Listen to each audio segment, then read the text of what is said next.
But to their surprise, Kimberly threw a smokescreen and was fully dressed once more. She had mastered the art of deception. She was dressed in Sakura's civilian outfit and carrying a rifle. Hasta la vista, baby, said Kimberly, firing the rifles, killing the cutmen, reaching stingers. She then threw another disguise. She was now impersonating Mako Shiari in a standard samurai outfit. She drew her sword. Well, then you're going to taste the samurai girl, said Kimberly, impersonating Mako. She drew her sword, finishing the remaining ones off. She had learned the art of quick disguise and quick changing. She also learned various arts of feminine battle. That's pretty much the last of them, said Kimberly. Whoa, now that's what I'd call I got tough since I disappeared from battle. All the battle workout is making me thirsty. Kimberly then drank some water before her next battle. Back inside the warehouse, a battle was about to ensue. Where are the guards when they're needed, said Heather angrily. Last I saw them, they were going to say they wanted to check something funny, said Saloom. He then realized they had been knocked out. What's going on, said Heather. Shinken Red, Shinken Gold, Boken Blue, and Boken Black were now in battle. Pink Ranger 1 joined the battle. Well, the way is clear, said Pink Ranger 1, who fired arrows, getting rid of the remaining guards. I deceived them all with my trick. This is crazy, said Saloom. Looks like some shameless woman got into our territory and threw a show. Well then, you never know what will hit you, said Pink Ranger 1. Drakina and Long were getting upset about how their plan, well thought off, failed. I think you guys should cool off, said Boken Blue, who released his wind knuckle at them. Drakina and Long were put on top of each other. Heather and Saloom were knocked down. Just then, the Battle Fever Robo was released. We lost the giant robot we aimed to get, said Saloom. If we can't have the robot, nobody can, said Heather. Quick, we still have every chance. But to Heather's surprise, the guards had killed each other. Long and Drakina were upset. Miss America threw some knives at them to serve as a distraction. What could have caused them to maddeningly kill each other, said Drakina. The Battle Fever team finally brought the robot out, destroying the Ego's fighters. The battle was on. Heather released another monster called the Cat Monster. The Battle Fever team went down from their robot while Shinken Red and his team decided to protect the robot from any attacks.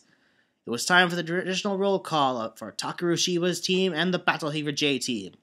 The battle had begun. A few remaining cutmen arrived from the Ego's headquarters, but they were all soundly defeated by the Battle Fever J team.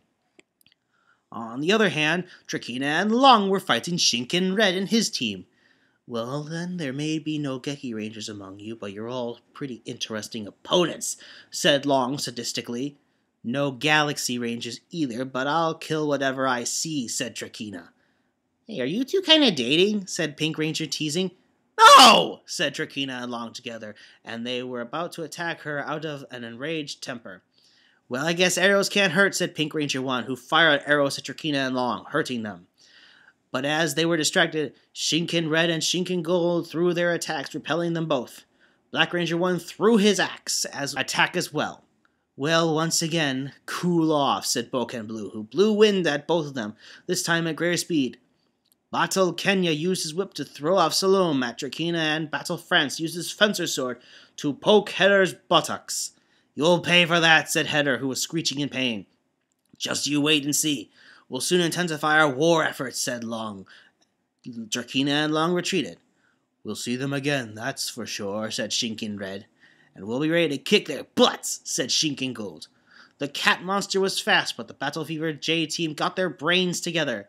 Battle Kenya moved around like a wild animal to counter Cat Monster. Let's put our forces together, said Battle Japan.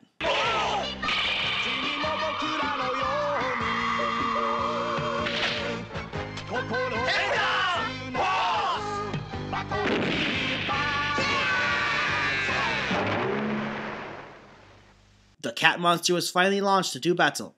The Battle Fever Robo was back to its original owner. It's great to be back, team.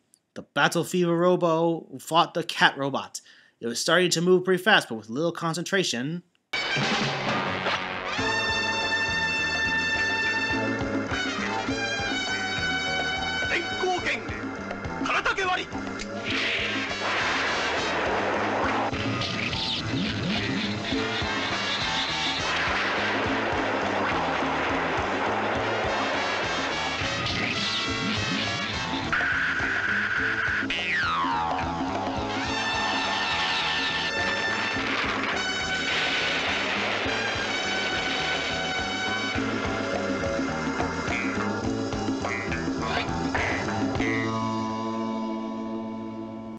whole Battle Fever J team were finally out of suit. Takaru Shiba, Genta, Sota, Kimberly, and Zack decided to interact with them one more time. Well, we do thank you for getting our robot back, said Den. Zack can be seen trying to learn Shirio's moves, but to no avail. Well, you haven't been in the jungle that long, said Shirio Akendabu. Oh, I get it, said Zack. I'd be glad to go to the jungle someday to help preserve my native land of Kenya. You're no wild man like I am. You're just as civilized as every other man, said Shirio. Yeah, I forgot, said Zack. Kenasu was pretty impressed with Genta's cooking. Kosuke Shida was also enjoying the escargot that Genta was preparing.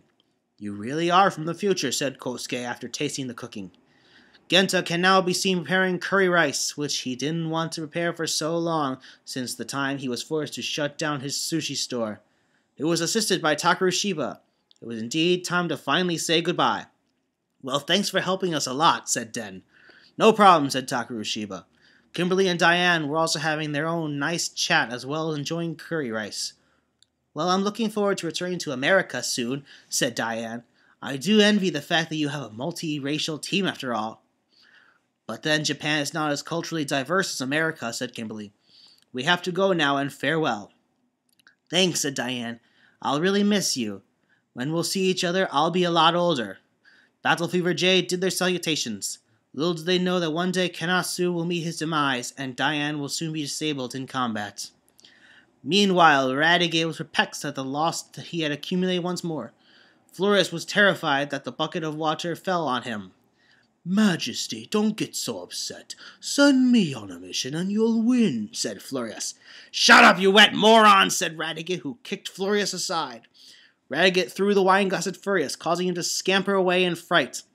Sire, it was a minor setback. We didn't expect that the Power Rangers would also strengthen the Super Sentai Rangers and vice versa. Please do not curl me back into a ball, said Long. Forgive us, sire, said Drakina. I don't know how long I could take these failures, said Radiguet, who then fired his energy bolts at Long and Drakina. Why did I, an immortal dragon, have to serve this guy in fear of being curled into a ball, said Long.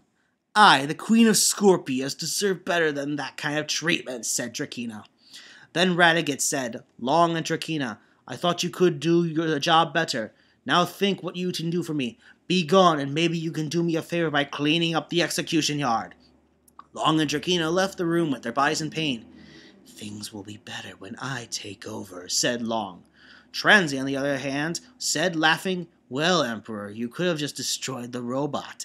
Common sense, really. What stupid plot that was. I guess you should really try killing them immediately.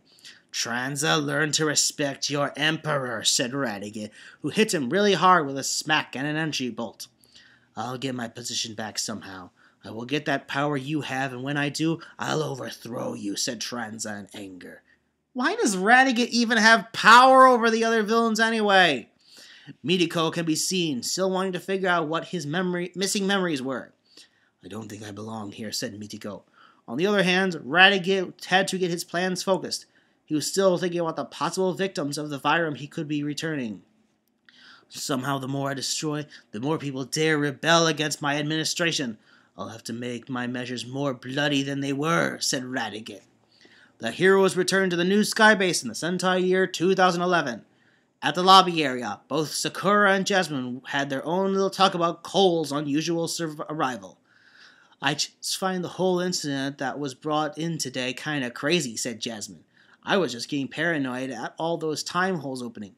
I have to admit that Cole, as we now know him, dropped by in a rather humiliating manner. I feel sorry for the big guy when I found out he was a really nice man.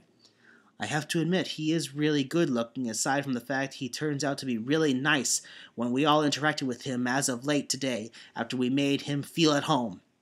He does seem a little unrefined after all, but he's really a nice guy, don't you think so? Said Sakura, looking at the positive side of things. Any interest in that guy, Sakura? Said Jasmine, teasing. Oh, pretty rush question.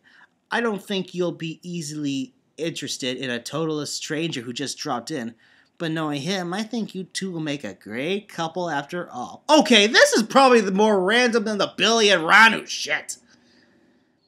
Nope, I'm not interested in Cole. I already like somebody else, and he is Satoru Akashi. I can't be immediately interested in that guy just appeared suddenly, said Sakura. Satoru, he's being too passive on her. I think Cole may make a better match for her, said Jasmine. Anything the matter, Jasmine? Asked Sakura. Oh, nothing, said Jasmine. But deep in Jasmine's mind, she was still thinking about pairing Sakura and Cole. Meanwhile, Cole was thinking about Sakura. That's her, the girl in my dreams, said Cole. Sakura happened to pass by and ran to Cole. Oh, hi, said Sakura. Cole began to blush, but he tried to control his feelings. He would not let his feelings get the best of him, no matter what the situation was.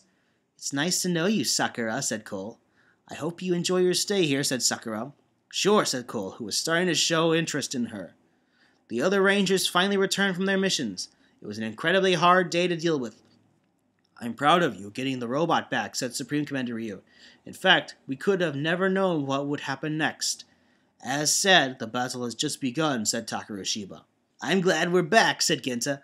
Oh, I'll be preparing tonight's special. What do we have next, curry? I'd love to, said Zack. Well, that was one incredible challenge, said Kimberly. I can't believe I actually did something too daring and bold, as she was referring to the bathtub trick. She was kind of red after that experience. That was really spy work for females, said Sota. But not as daring as Cole, said Takuroshiba. Indeed, he had a very bold entrance. Know what I mean? Hoji and Tetsu were kind of amazed. He. Cole tried to divert the topic and said, I do hope dinner's ready soon. It's almost 7 p.m. Working out is pretty tough work. I've got to keep myself in shape. Then he tried to keep himself calm despite rather humiliating experience he had. Mako entered and said, Well, Takeru, I'm looking forward to eating dinner with the team and not just us, okay? Sure, Mako, said Takuroshiba. But let's make Cole feel at home, shall we? That we will, said the Shinkengers. However, Ryunosuke could also not forget his body swap experience in Shinkenger. But Cole's was worse as he wore nothing at all. At least I had more covering than Cole had, said Ryunosuke, who suddenly giggled. What's so funny? Asked Cole. I guess nobody can overlook the incident. If I were you, I would be in the same situation. Cole decided to try and laugh it off as he was a good-spirited man. To be honest, we have rules about running around naked here, said Takuroshiba. And don't you ever do it, Cole. That I won't, said Cole. Oh, by the way, Takeru, I was thinking maybe you should try eating dinner with your girlfriend besides you and the rest of your teammates. To be honest, I am but a lonely guy here. Mako? Yeah, I just claimed here, said Takuroshiba jokingly while Mako was behind him. Takeru, I hope this is not another thriller, said Mako, who was anxious for a real proposal. But you definitely made friends with us. Don't worry, Cole, we're all your friends. All of us here are on the same side. You can stay with us, and in fact, who knows, you could be our random hero, said Takuroshiba. On the other hand, Cole still kept getting the vision of a mysterious man draped in red. He kept seeing and hearing his destiny. Cole knew it was only a matter of time before his true purpose in the war will be revealed. Hoka then decided it was her time to try and get to know Cole. Oh, hi, Cole. I'm Hoka. Nice to meet you, said Hoka. Oh, hi, Hoka. I'm Cole, said Cole. Hoka was falling for Cole, but he wasn't falling for her, as he was falling for Sakura. I can tell from my aura that she's a flirt. Sakura, I could tell from her purity and kindness is even greater than she is a looker. Sakura, I hope I can win your heart, said Cole. The Power Rangers are beginning to get to know the world of Super Sentai. However, this new world is bound to be filled with stuff they're never going to expect. On the other hand, a great and noble eagle is about to return for the next chapter. His name is Gaku Washino. So besides my problems with how Kimberly's been betrayed, and the fact that the Battle Fever team really didn't do anything in this chapter, there's also the big red elephant in the room. Cole. Believe it or not, this is tame compared to some of the later chapters. Next week, our heroes will be joining forces with the Denji Man, and well, it's exactly what you think it's gonna be.